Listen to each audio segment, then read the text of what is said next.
rompe a fadiga. Ele rompe uma carga inferior ao esperado no ensaio de tração. Então, para isso, eu determino com essa máquina uma curva SN. É o número de ciclos que o meu material vai resistir com aquela carga de aplicação. Então, eu coloco, se chegar a 2 milhões de ciclos, o meu material está aprovado. Só que você tem um ensaio longo. Eu deixo aqui dias com ele ligado na frequência que eu quero, de aplicação, ele oscilando com a frequência que eu vou determinar. Ok? Aqui ao lado, eu tenho uma máquina de fluência. O que é uma máquina de fluência? Eu coloco uma carga constante, só que meu material ele é aquecido. Você imagina um material de caldeira, vasos de pressão, né? O material está lá, ok? Só que ele está com uma carga constante, carga de carregamento, mais o aquecimento. O material sofre um efeito de influência. Ele, com a carga constante e com o tempo, o material vai se deformando até romper. Material como chumbo e estanho, você vê isso na temperatura ambiente. Se você pegar um chumbo, colocar uma esfera e apertar, durante 10 segundos vai dar uma calota, uma marca. 20 segundos ela vai aumentar, até chegar a 60 segundos que ela vai estabelecer, que ela vai estabilizar. Então, é muito importante o material que eu trabalhar com temperatura, que eu faça o ensaio de influência, que é um ensaio que demora mais de uma semana, chega a meses, né? Para eu ter, dependendo da temperatura, a minha caldeira vai trabalhar com 600 graus, a minha carga é de X.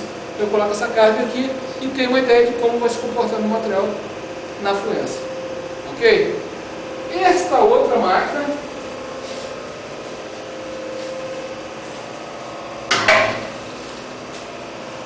ela mede a tenacidade, a máquina de impacto Charpy. Ela mede a tenacidade. Ou seja, o que é isso? É a capacidade de absorver o impacto, absorver o choque. Eu tenho um pêndulo, uma carga de 19.972 gramas, uma altura de 780 milímetros, né? E o atrito com ar nulo. Estou falando de física, energia, potencial. Então, eu consigo, o máximo, 300 joules de energia absorvida aqui. Se eu pegar esse material aqui, soltar ele agora, o que vai acontecer? Como não tem corpo alvo nenhum ali, ele vai no zero, né? A máquina está zerada. Se eu colocar um material ali, ele vai absorver determinada energia. Então, o que eu faço com esse material?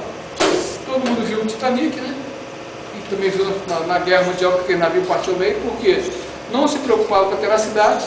Então, o material, se eu colocar aqui, numa temperatura de menos 196 graus centígrados, que é o nitrogênio líquido, 250 óleo de peixe e temperatura ambiente, eu vou ter uma curva, né, de transição frágil útil. Então, o que eu faço? Só para vocês terem uma ideia. Tem materiais que eu coloco aqui, um ASTM 36, vamos supor, me dá 30 joules na temperatura ambiente. Se eu colocar 0 graus, ele vai para 10, né, absorver menos. Se eu colocar 100 graus na água fervendo, ele já vai para 50. Ou seja, o material tem características diferentes de acordo com a temperatura. Por isso que naquela época o pessoal não fazia, né? Fazia um navio aqui, batia no iceberg e partia no meio. Ok? Então, só que esse ensaio, para me fazer uma curva, precisa de 21 corpos de provas, baseando essa temperatura, né? Só que sempre eu faço temperatura ambiente. Na verdade é o seguinte, embaixo, baixa energia absorvida, baixa temperatura. Transição, altas energias absorvidas, altas temperaturas. Eu faço vários CPs e quando eu tiver 50%, eu tenho minha temperatura de transição. Eu sei que o material está com 50 fases e 50 joules. Ok? Agora vamos fazer nosso ensaio de tração. É muito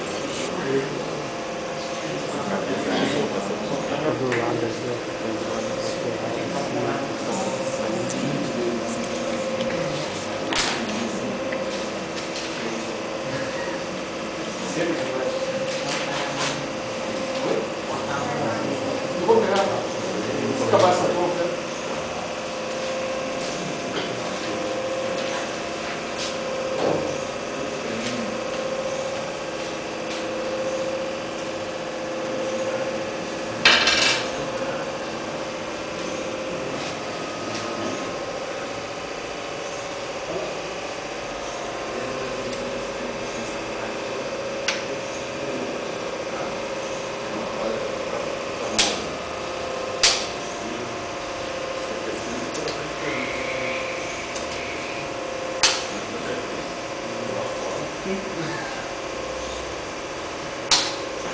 Vamos lá.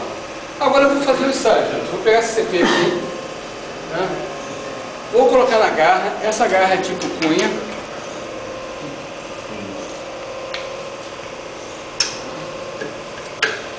Isso aqui é fixo.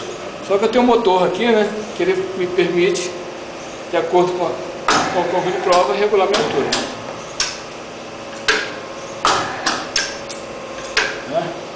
Eu tenho 3 módulos de operação. Esse módulo aqui é força. Eu tenho 20, 40, 100 e 200 kN. Para esse material eu vou colocar 40 kN.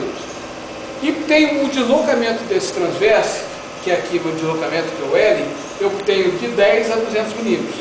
Eu vou colocar 100 milímetros de deslocamento. E teria o meu terceiro módulo, que é o extensômetro. Eu não vou usar o extensômetro, porque o máximo que eu tenho é 10%, 20% de informação. Para vocês eu quero mostrar o gráfico até o final. Então eu vou usar o deslocamento da máquina e a força dela para fazer o gráfico. Qual é a zebrinha disso? Tudo que estiver acontecendo na garra, no CP e na máquina vai para o meu gráfico. Se eu fosse calcular o modo de elasticidade, eu teria um determinado erro. Para modo de elasticidade, para escoamento com uma precisão maior, eu uso o extensômetro. Mas como eu quero fazer o gráfico todinho, eu vou usar o extensômetro, na verdade, desculpa, o extensômetro, na verdade, basicamente ele trabalha no CP.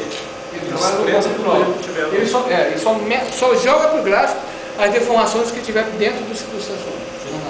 Então, se o extensômetro for de 50, só o que estiver acontecendo dentro dessa parte que vai para lá. Entendeu? Vamos lá? Eu vou pegar agora, zerei, vou aumentar o barulho para vocês um pouquinho.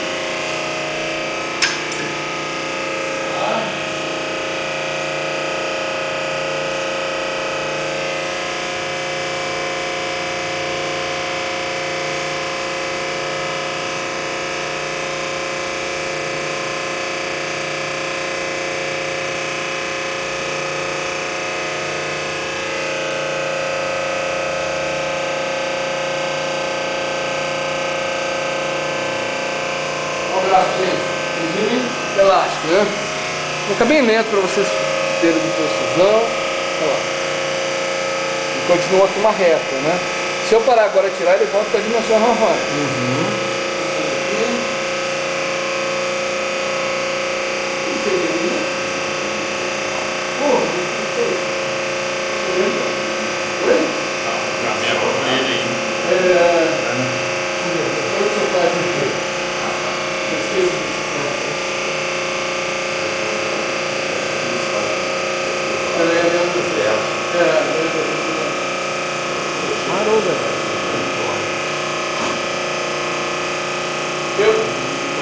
A norma de velocidade seria um pouco maior, tá? Tem que diminuir a velocidade só para dar tempo para vocês verem todo o processo. Okay? Já passou do regime elástico aí? Estou vendo. Está fazendo a curvinha ali. Está fazendo a curva, você saiu do regime elástico. Ou seja, já tem deformação plástica permanente, só que ele continua uniforme. Esse risco tem 5 milímetros. Ele foi para 6, todos os outros vão para 6, uniformemente. Né? Quando chegar na carga máxima lá, ele parar de ser ascendente, né? Aí você vai ver que ele vai começar a aparecer o pescoço com um determinado ponto. E a sua caneta está sentido, hein? Cadê? A caneta do gráfico está sentido. Oi? A caneta acabou a tinta. Baixa um pouco, já deve ter entrado para dentro. Deixa eu ver um pouquinho. Está escrito, ela parou, tá vendo? Isso aqui é uma adaptação, né? Você gira.